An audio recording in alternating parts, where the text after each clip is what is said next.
धर्मे निधनम श्रेय परधर्मो भयावह, यानी कि अपने धर्म के अंदर मृत्यु को प्राप्त करना भी श्रेय के समान होता है। लेकिन किसी भी अन्य धर्म को स्वीकार करके, जो सनातन नहीं है उस चीज का स्वीकार करके अगर आप लोग को ऐश्वर्य भी प्राप्त होता है, संपत्ति भी प्राप्त होती है, तो वो भय के समान है। ये डिफरेंस कौन सिखाता है, ये चीजें कौन बताता है? एक गुरु। और गुरु की प्राप्ति करना बहुत ज्यादा कठिन हो जाता है, खास करके आज के समय में 21वीं सदी के अंदर, कलयुग के अंदर किसी गुरु की प्राप्ति कर लेना बहुत बड़ा है। ऐसा लगता है कि ईश्वर की प्राप्ति हो चुकी है। और मैं आज एक ऐसे ही गुरु के बारे में, एक ऐसे ही कथावाचक के बारे में बात करने वाला हूं जिनका नाम है बागेश्वर धाम के पंडित धीरेन्द्र शास्त्री। इनके ऊपर आरोप लगा हुआ है कि अंधविश्वास फैलाते हैं, पैसों के लिए चीजें करते हैं और ढोंगपना करते हैं। अब ये कितनी सच्चाई है, कितना झूठ है, ये तो समझेंगे। दूसरा मुद्दा और एक है कि हमारे महाराष्ट्र के उप मुख्यमंत्री, जिनकी पत्नी है अमृता फडणवीस, इनके गाने अगर आप लोगों ने नहीं सुने होंगे तो मैं आज आप लोगों को थोड़ा सा सुना ही दूंगा। और ना प्रयास हुआ, आपके कानों में दर्द होने लगा, तो उसके लिए पहले क्षमा प्रार्थी हूं। लेकिन इनके ऊपर आरोप है कि उप मुख्यमंत्री की पत्नी महोदया लव जिहाद को प्रमोट कर रही है, वो भी है रियाज अली के साथ। तो क्या है पूरा मामला, दोनों को समझने का प्रयास करेंगे इसी एक वीडियो के अंदर।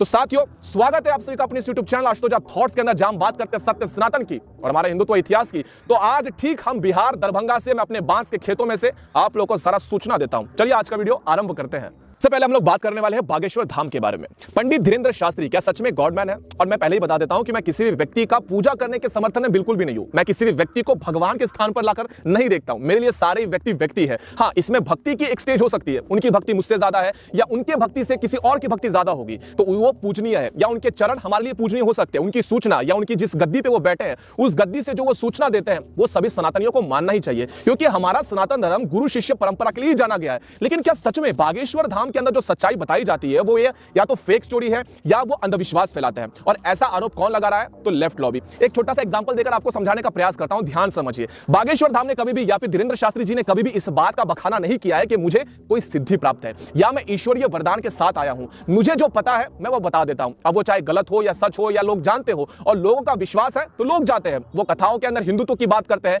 धर्म की बात करते हैं, शस्त्र के साथ शास्त्र की भी बात करते हैं, और यही चीज लोगों को चुभती है। लेकिन अंधविश्वास का जहां तक मुद्दा आता है तो हमारे देश में अंधविश्वास की बातें लेफ्ट लॉबी ना ही करे तो ही अच्छा है। एक छोटा सा एग्जांपल देकर आपको समझाने का प्रयास करता हूं। हाल फिलहाल में मेरा एक साथी था, वो साथी एक सरकारी अस्पताल में गया, क्रिश्चियन मिशनरियों का सरकारी अस्पताल था। उसने वहां पर चेकअप करवाया और चेकअप करवाने के बाद डॉक्टर ने कहा कि तुझे भाई कैंसर है और ये कैंसर का इलाज हो ही नहीं सकता। बंदे ने कहा मेरे पास ज्यादा पैसे नहीं है, मैं इलाज करवा नहीं सकता। सिंपल सा फॉर्मूला बताया गया कि पास के हालेलुया सेंटर में चले जाओ, आप लोगों को पता है कहां जाना है। वहां पर आप लोग को पन्नी में डुबाया जाएगा और पानी में डुबाने के बाद आप लोग के ऊपर हालेलुया का मंत्र फूका जाएगा। जैसा ही मंत्र फूका गया उसकी सारी बीमारी ठीक हो जाती है। फादर कहता है कि आपका सारा बीमारी, सारा कैंसर ठीक हो गया। पुनः उसी अस्पताल में जाता है। उसी अस्पताल में जाने के बाद डॉक्टर भी इस बात की अश्योरिटी दे देता है कि तुझे अब कैंसर नहीं है। और इसका उत्तर यह होता है, परिणाम यह निकल कर आता है कि वो बंदा सीधे क्रिश्चियनिटी स्वीकार कर लेता है।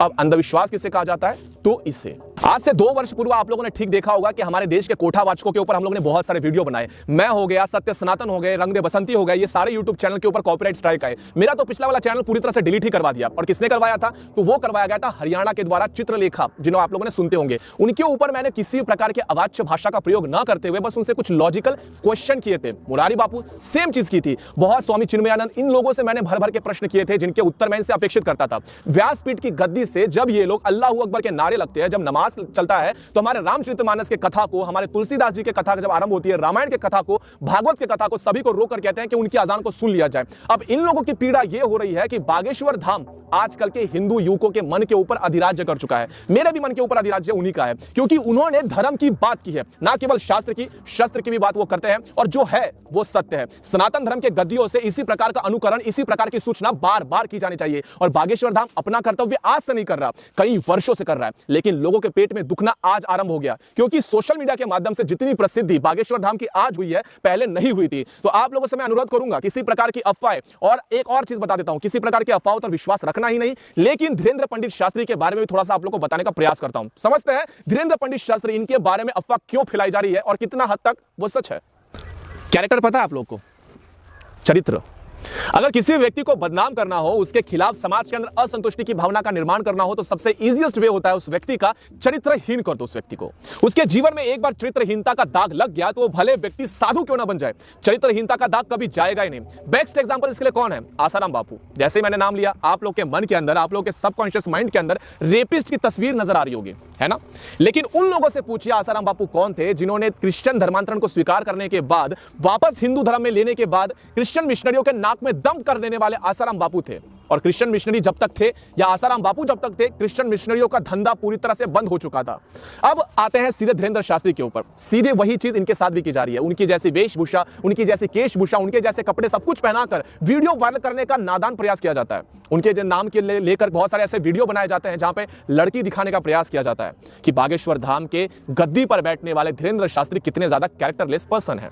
इसका सबके पीछे का एक ही षड्यंत्र है कि आपके और हमारे मन के अंदर जो धीरेंद्र शास्त्री के लिए आज प्रेम भावना है, सम्मान की भावना है, वो समाप्त कर दिया जाए। लेकिन आप लोग इस बात पे अड़िग रहना, जो व्यक्ति सनातन धर्म के हित की बात करता है, जो व्यक्ति सनातन धर्म के लिए लड़ता है, खड़ा होता है, बोलता है, उसके समर्थन में खड़ा होना ये आपका हमारा कर्तव्य है। और मैं आशुतोष झा थॉट्स के सभी परिवार, हमारे इंस्टाग्राम के 1 लाख और हमारे यूट्यूब परिवार के 2 लाख सब्सक्राइबर की तरफ से, यानी कि 3 लाख जितने भी लोग हैं हमारे तरफ से, सभी की तरफ से हम धीरेंद्र शास्त्री जी के साथ खड़े हैं। एक सफल पुरुष के पीछे एक महिला का हाथ होता है, लेकिन यहां पर पूरा विपरीत हो रहा है। मैं बात कर रहा हूं महाराष्ट्र के उप मुख्यमंत्री देवेंद्र फडणवीस की पत्नी यानी कि अमृता फडणवीस के बारे में। अपने पति का पद का उपयोग करके पैसे का बलबूते के ऊपर इन्होंने बहुत सारी चीजें करना आरंभ कर दिया। पहले इन्होंने गाना आरंभ किया, लोगों ने कान बंद कर लिए, पता चल गया कि बहुत ही बेसुरा आवाज है। फिर इनके बाद इन्होंने नाचना आरंभ कर दिया, वो भी किसके साथ? रियाज अली के साथ। अगर आप लोगों को नहीं पता है तो रियाज अली, फैजू और इन लोगों की बहुत बड़ी टीम जिन्होंने इतने बड़े मुकाम को हासिल किया, वो भी इंस्टाग्राम और टिकटॉक के नजरिए से, और इन्होंने ही बहुत बार लव जिहाद को प्रमोट किया है। तबरेज अंसारी की मौत को भी जस्टिफाई किया, टेररिज्म को भी इन्होंने जस्टिफाई किया, और ये एक बार नहीं बार बार हुआ है।